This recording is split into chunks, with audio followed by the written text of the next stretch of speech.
Mari kita berdoa. Bapa, kami sungguh mengucap syukur untuk kesetiaan-Mu bagi kami.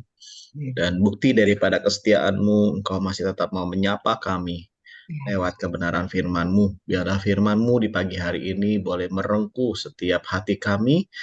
Dan firman-Mu boleh memimpin kami, mendidik kami, menjaga hidup kami, bahkan menyatakan kesalahan kami. Agar hidup kami boleh tinggal dalam kebenaran firman. Karena firman-Mu saja Tuhan yang akan membuat kami kuat, yang akan mengiringi hidup kami sesuai dengan rencana-Mu. Tolong kami Tuhan, tolong hamba-Mu, dan bersabdalah bagi kami. Dalam nama Tuhan kami Yesus Kristus, mari kita semua yang percaya, kita semua boleh katakan, amin. Ya, puji dan Tuhan, puji syukur.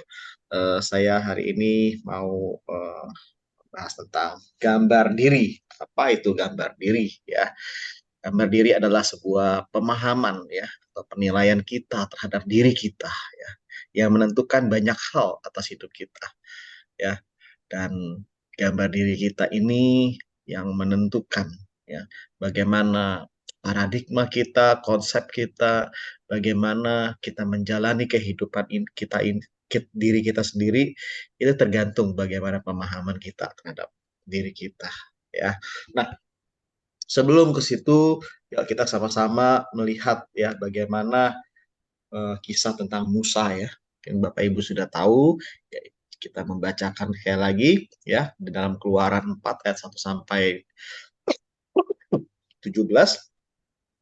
Lalu saud Musa, ya, bagaimana jika mereka tidak percaya kepadaku dan tidak mendengarkan perkataanku, melain berkata, Tuhan tidak menampakkan diri kepadamu. Tuhan berfirman kepadanya, apakah yang ada di tanganmu itu? Jawab Musa, tongkat. Ya. Firman Tuhan kata, lemparkanlah itu ke tanah, dan ketika dilemparkan ke tanah, maka tongkat itu akan menjadi ular, sehingga Musa lari meninggalkannya. Tetapi firman Tuhan kepada Musa, ulurkanlah tanganmu dan peganglah ekornya. Musa mengulurkan tangannya, ditangkapnya ular itu, lalu menjadi tongkat di tangannya. Supaya mereka percaya bahwa Tuhan, Allah nenek moyang mereka, Allah Abraham, Allah Ishak, Allah Yakub, telah menampakkan diri kepadamu. Lalu firman Tuhan kepadanya, masukkanlah tanganmu ke dalam bajumu, dimasukkannya tangannya ke dalam bajunya, dan setelah ditariknya keluar, maka tangannya kena kusta putih seperti salju. Sudah itu firman-Nya berkata, masukkanlah tanganmu kembali ke dalam bajumu. Lalu Musa memasukkan tangannya kembali ke dalam bajunya, dan setelah ditarik keluar, maka tangan itu pulih kembali seperti seluruh badannya. Jika mereka tidak percaya kepadamu dan tidak mengindahkan tanda mujizat yang pertama, maka mereka percaya kepada tanda mujizat yang kedua. Dan jika mereka tidak juga percaya kepada kedua tanda mujizat ini dan tidak mendengarkan perkataanmu, maka engkau harus mengambil air dari sungai Nil dan harus kau curahkan ke tanah yang kering. Lalu air yang kau ambil itu akan kembali menjadi darah di tanah yang kering itu. Lalu kata Musa kepada Tuhan, Tuhan, aku ini nggak pandai bicara. Dahulu pun tidak, dan sejak engkau berfirman kepada hambamu pun tidak, sebab aku berat mulut dan berat lidah. Tapi Tuhan berfirman kepadanya, siapakah yang membuat lidah manusia? Siapakah yang membuat orang bisu atau tuli? Membuat orang melihat atau buta? Bukankah aku, yakni Tuhan? Oleh sebab itu, pergilah, aku akan menyertai lidahmu dan mengajar engkau apa yang harus kau katakan. Tetapi Musa berkata, Tuhan, utuslah kiranya siapa saja yang patut kau utus. Maka bangkitlah murka Tuhan terhadap Musa. Dan ia berfirman, bukankah di situ Harun orang Lewi itu kakakmu? Aku tahu bahwa ia pandai bicara. Lagi pula ia telah berangkat menjumpai engkau. Dan apabila ia melihat engkau, dan ia bersuka cita dalam hatinya. Maka engkau harus berbicara kepadanya dan mengaruh perkataan itu dalam mulutnya. Aku akan menyertai lidahmu dan lidahnya dan mengajar kepada kamu apa yang harus kamu lakukan. Ia harus berbicara bagimu kepada bangsa itu, dan demikian ia akan menjadi penyambung lidahmu. Kau akan menjadi seperti Allah baginya. Dan bawalah tongkat ini di tangan, dan harus kau pakai untuk membuat tanda-tanda mujizat. Ya, demikian pembacaan firman Tuhan. Berbahagialah setiap kita yang baca, merenungkan, dan mempraktekkannya dalam setiap kehidupan kita dengan pertolongan Roh Kudus. Ya, Bapak Ibu, gambar diri seperti apa yang hari-hari ini sedang kita alami, ya. Apakah sebagai orang tua yang penuh dengan kekurangan, ya, atau kita sebagai pasangan hidup yang masih banyak sekali harus perbaiki, ya. Apakah kita pernah merasa tidak mampu untuk menerima sebuah tanggung jawab yang diberikan kepada kita, ya. Jujur, ya, semua ini adalah sesuatu hal yang menurut saya normal, ya. Terkadang kita akan berhadapan dengan sebuah kesempatan baru, rasa nggak nyaman di hati, atau mulai bertambah, ya, bertambah rasa nggak nyaman, ya. Dan kemudian kita lebih banyak memusatkan apa yang bisa berjalan ke depan tuh bisa jadi buruk nih, ya kan. Nah, perasaan itu juga yang pernah dialami oleh Musa tadi, ya. Dalam keterpurukannya setelah bertahun-tahun pelarian dari Mesir, tiba-tiba Tuhan menjumpai, ya, memintanya kembali ke Mesir untuk memimpin bangsanya keluar dari sana. Tapi Musa merasa nggak mampu, ya, ia ragu, bahkan takut dengan berbagai kemungkinan buruk ada dalam dirinya. Ya, nah, Bapak Ibu, dalam hidup kita gambar diri saat ada 3 gambar diri saat menghadapi tanggung jawab yang baru. Ya. Apa itu? Kadang kita suka merasa kalah sebelum berperang. Ya, belum coba aja kayaknya udah ngerasa, aduh aku nggak sanggup. Aduh aku nggak mampu. Bagaimana kalau nanti terjadi ini? Bagaimana kalau, aduh banyak sekali. Ya, belum apa-apa, udah kalah duluan, ya. Bagaimana nanti kalau umpamanya aku salah? Bagaimana kalau nanti aku salah ngomong? Bagaimana kalau ini dan itu? Ya, Bapak Ibu, kadang saya ada istri saya, ya, kadang-kadang kalau saya suruh bicara dengan seseorang, ya, dengan keluarga, mewakili, kadang-kadang dia bilang, aduh kamu yang ngomong aja deh, kamu yang ngomong takut aku salah deh. Ya.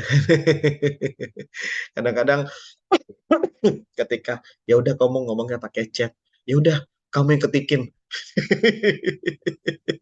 Kamu yang ketikin gitu, ya. Nah, kadang-kadang saya juga punya staff, ya, di gereja. Kok ini ada jawaban seperti ini, pertanyaan seperti ini, bagaimana, apa yang harus apa jawabannya, gitu, ya. Ya udah kamu jawab gini, kok yang ngetik deh, nanti aku yang sampein ke dia. Oh, ya udah baiklah. Jadi kadang-kadang ada rasa takut bersalah, takut salah ngomong gitu, ya. Nah, yang kedua, berusaha meloloskan diri dengan berbagai macam alasan, ya. Kayak tadi Musa, "Aku ini berat lidah," ya beberapa kilo sih lidahnya kalau ditimbang. Nggak gitu ya maksudnya, maksudnya susah ngomong gitu loh, lidahnya tuh susah gitu loh. Beda dengan orang yang suka bersilat lidah, ya. Ya, jadi berbagai alasan, ya, dia ingin meloloskan diri. Aduh, kalau aku yang ngomong nanti jadi masalah nih, gitu kan. Gue sih bisa aja ngomong, ya kan. Tapi kalau gue ngomong, eee, nanti hasilnya bisa hancur, ya terserah. Bahkan kadang-kadang nakut-nakutin ya dengan berbagai macam alasan gitu kan. Aku sih bisa melakukannya, cuma kalau aku udah melakukan, aku nggak mau tahu ya kalau nanti terjadi begini-gini, ya, gitu. Saya ada contoh kemarin sama sama anak saya, ya, saya bilang, dia selalu main di kamar saya sama istri gitu, selalu main di kamar kamar kita dan nggak pernah di kamar dia, ya, namanya masih kecil sih, ya, umur kelas 3 SD gitu. Tiba-tiba saya pulang kerja, saya ngomong gini, "Kety, kamu hampir tiap hari di kamar kita terus ya? Kamu mengganggu privasi kami nih." Cie, udah bahasanya udah kayak gitu kan. Terus dia bilang, "Aku di sini, Pak, aku sedang ingin menghemat listrik, Pak." Wih, bener juga ya. Karena kalau di kamar dia, dia nyalain AC, nyalain lampu. Aku di sini jadi bisa menghemat listrik ya gitu, ya. Istri saya ngedukung. Nah, ketawa semuanya. Ya saya mati kutu deh dijawab kayak gitu. Padahal sebenarnya dia ingin ditemani.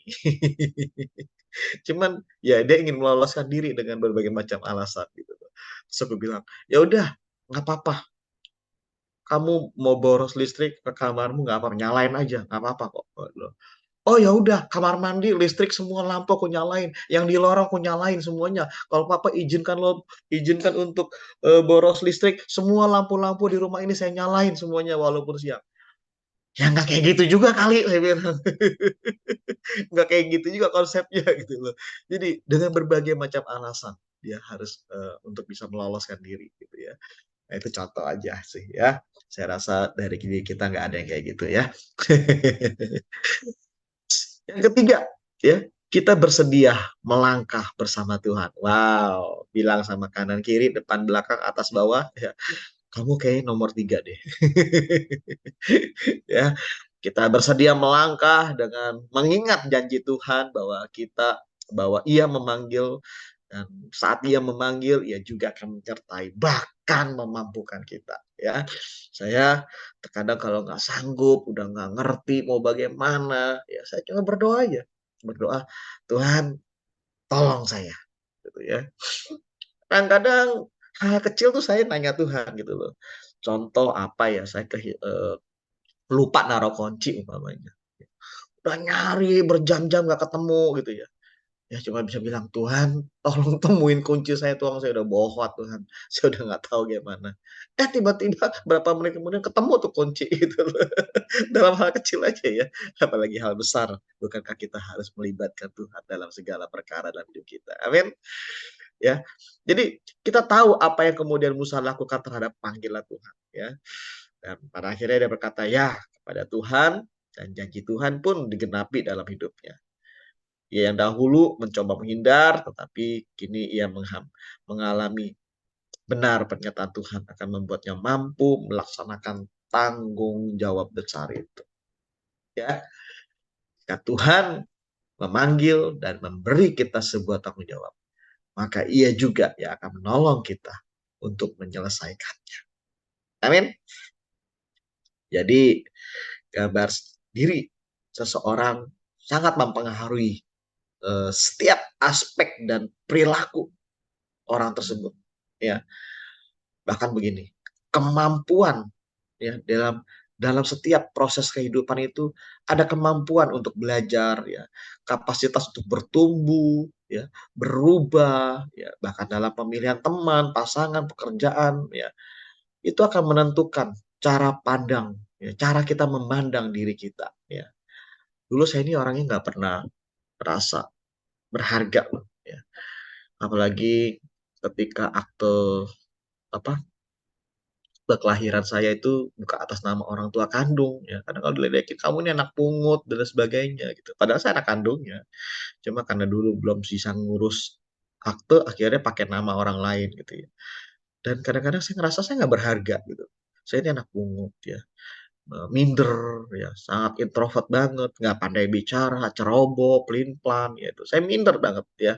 Tapi saya bersyukur ya ada istri ya yang selalu mendukung dan menghargai keberadaan saya, keluarga, komunitas ya ada bapak-bapak rohani yang membantu ya melihat siapa diri saya. Ada hal positif ya.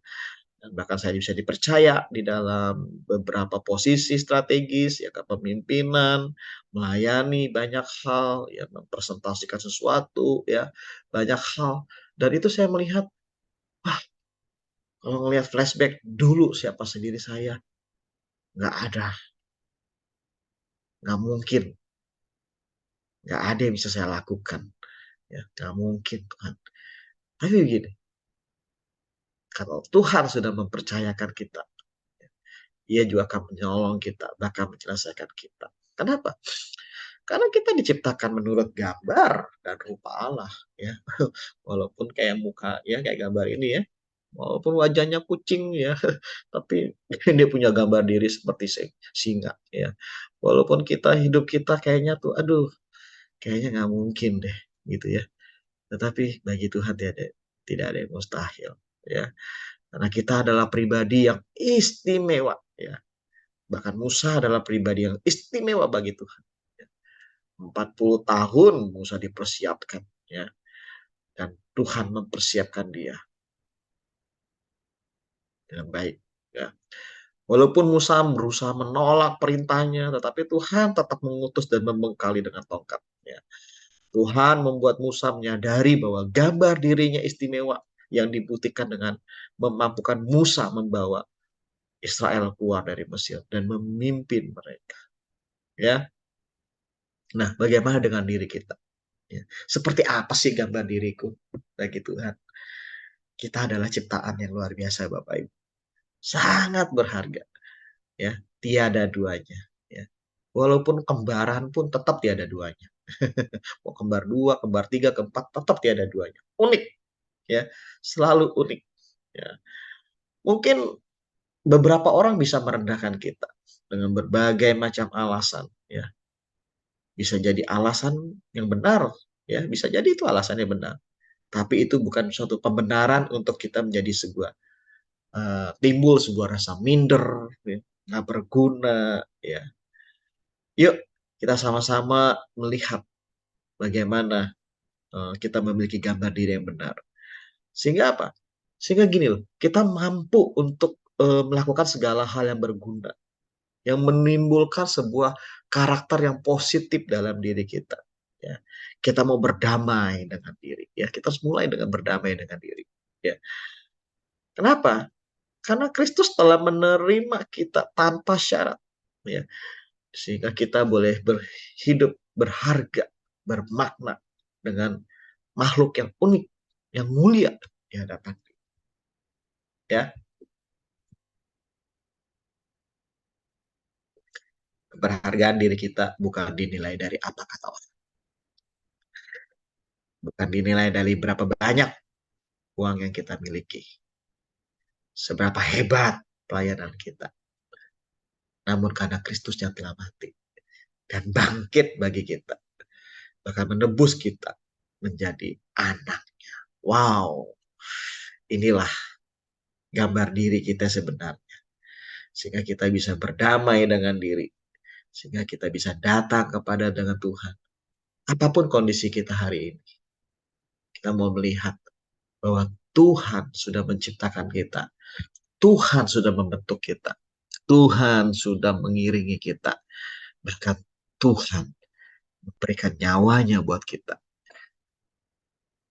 Tuhan sudah menebus kita. Terjadi sebuah pertukaran yang radikal. Ya.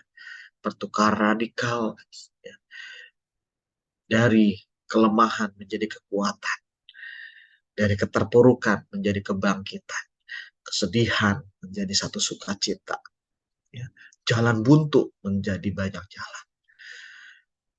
Amin, Bapak Ibu, kita mau sama-sama belajar bagaimana Kristus yang sudah mati bagi kita, bangkit bagi kita.